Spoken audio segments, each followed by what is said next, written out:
à Pierre Gironde pour se présenter et qui en attaquera par une brève introduction. Chacun aura la parole.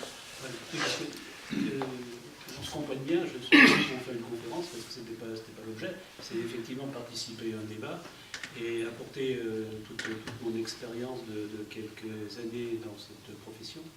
Donc pour me présenter, je m'appelle Pierre Gironde, je suis donc journaliste. Je le suis un peu moins maintenant puisque depuis le mois de septembre, je suis à la retraite. Mais j'ai encore quelques activités dans le monde de la presse, notamment au niveau des hebdomadaires, où je suis au bureau national de la presse hebdomadaire. Ma carrière, je l'ai démarrée au début des années 1970. Donc ça fait quand même quelques bonnes années, ce qui fait que j'ai vu un peu toute l'évolution de la presse au cours de ces quelques décennies, et je l'ai vu donc évoluer. J'ai été journaliste à Thiers, à Issoire, à Clermont-Ferrand, à Brioude, et à Montluçon, où je suis arrivé comme simple journaliste en 1979. J'ai été sous-chef de l'agence à partir de 1979, c'est ça. J'ai été donc sous-chef d'agence en 1984, chef d'agence en 1989. J'ai quitté Montluçon en 1994 pour regagner le siège à Clermont, où je me suis occupé du réseau des correspondants. J'ai été responsable des agences de la montagne. Ensuite, j'ai été secrétaire général de la montagne. Ensuite, j'ai été directeur des rédactions du groupe Centre-France, directeur général adjoint et directeur général délégué du groupe. Et donc, quand j'ai terminé ma carrière, j'avais que 550 journalistes à peu près. Alors, je ne veux pas dire sous mes ordres parce que ce n'est pas un terme bien approprié, mais enfin, donc je chapeautais, disons, 550 journalistes. Voilà un petit peu ma carrière. Et donc, normalement, au mois de mai, je devrais être élu premier vice-président de la presse hebdomadaire nationale. Voilà. Et je reste encore, effectivement, dans le milieu.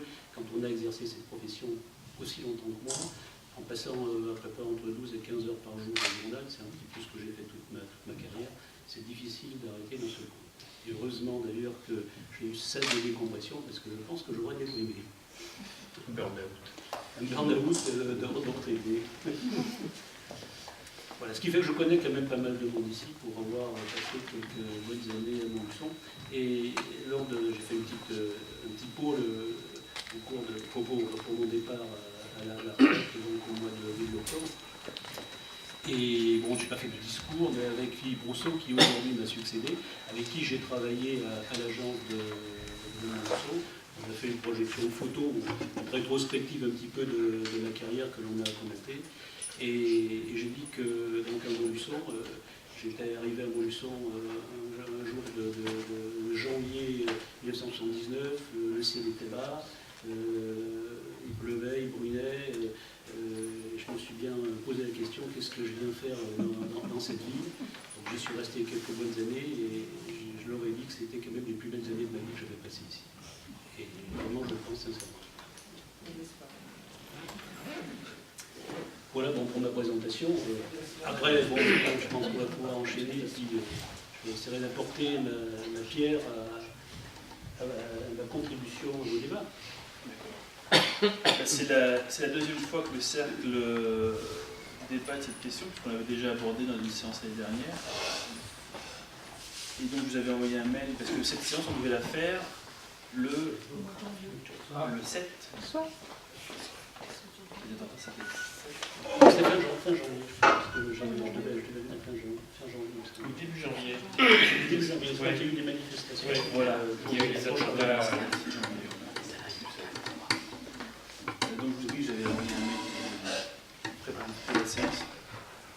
Je voulais attaquer par la masse d'informations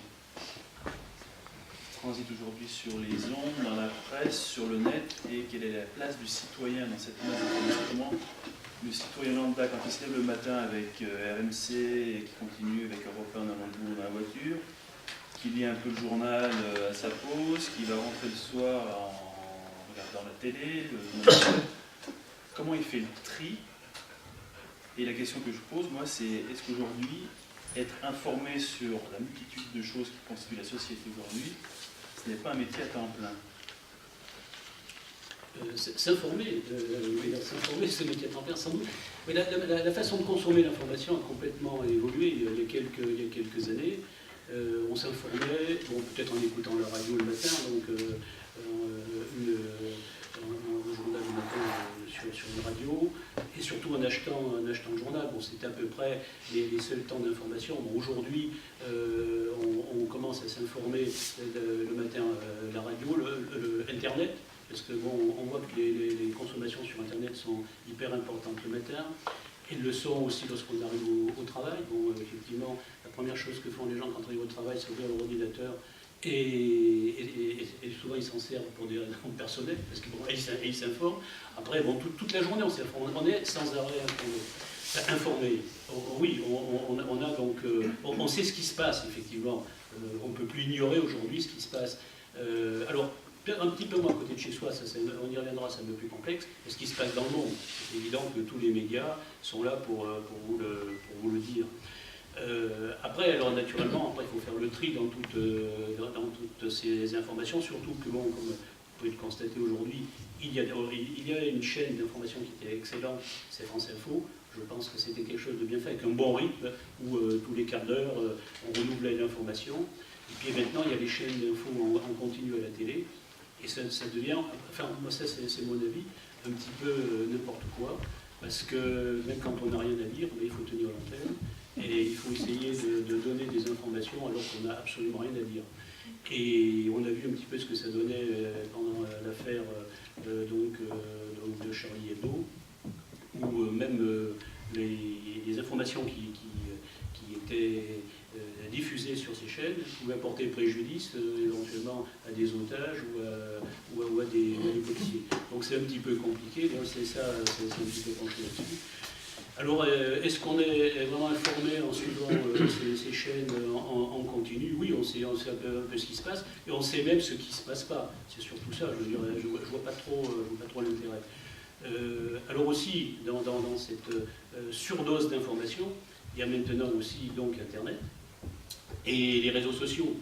Et là, c'est encore peut-être un peu plus dangereux, parce que les réseaux sociaux, les informations qui remontent ne sont pas contrôlées, et ne sont pas contrôlées par des journalistes, parce que j'ai encore la faiblesse de croire que les journalistes, quand même, sont là avec une certaine déontologie pour livrer des informations qui sont un petit peu, je ne vais pas dire édulcorées, mais enfin bon, ils savent ce qu'il faut peut-être écrire, pas écrire, au moins peut-être pas l'écrire dans l'immédiat et attendre et vérifier l'information surtout, ce qui n'est pas le cas des réseaux sociaux, où souvent on part sur des rumeurs, et tout le monde s'arroge journaliste, et à la sortie, c'est plus l'information.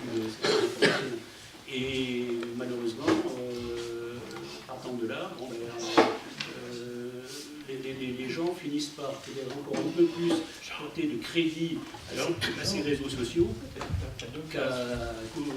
qu'aux journalistes. Et il y a quelques mois, j'étais à Paris dans un dîner où il y avait une personne qui avait pourtant le poste responsabilité dans une très grande entreprise, qui me semblait quelqu'un de très sérieux, et qui a expliqué qu'on n'avait même plus besoin des médias pour s'informer, qu'effectivement les réseaux sociaux suffisaient parfaitement, et que maintenant, bon, les médias ne servaient plus à rien.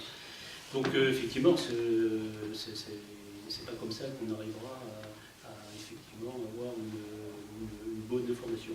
Alors partant de là, effectivement, les journalistes, c'est un métier. C'est un métier où, bon, effectivement, comme je vous dis, on a une certaine déontologie. Il y a des faits qui se déroulent. On est là pour effectivement le transcrire, on est là pour informer les gens le plus honnêtement possible. Moi, dans toute ma carrière, puisque j'ai quand même eu pas mal de postes à responsabilité, j'ai toujours dit aux journalistes d'abord de vérifier l'information et de délivrer une information lorsqu'elle était vérifiée et survérifiée. Et je leur ai même dit que je préférais parfois rater une information plutôt que de donner une mauvaise information. Bon, ce qui est maintenant plus difficile à faire et à tenir, effectivement, cause d'Internet. Donc je n'ai rien contre Internet, hein, c'est un super outil. Mais c'est vrai qu'aujourd'hui, moi, il y a des journalistes, il y en a dans cette salle, je ne sais pas s'ils me contreverra, mais qui nous disent oui, mais si on ne le dit pas tout de suite, on va se faire griller, ou par des réseaux sociaux, ou par. Bon, effectivement, c'est un peu plus complexe. Enfin, moi, je préfère quand même qu'on se fasse griller que plutôt de donner des informations qui ne soient pas vérifiées et qui soient vraiment conformes à la vraie réalité.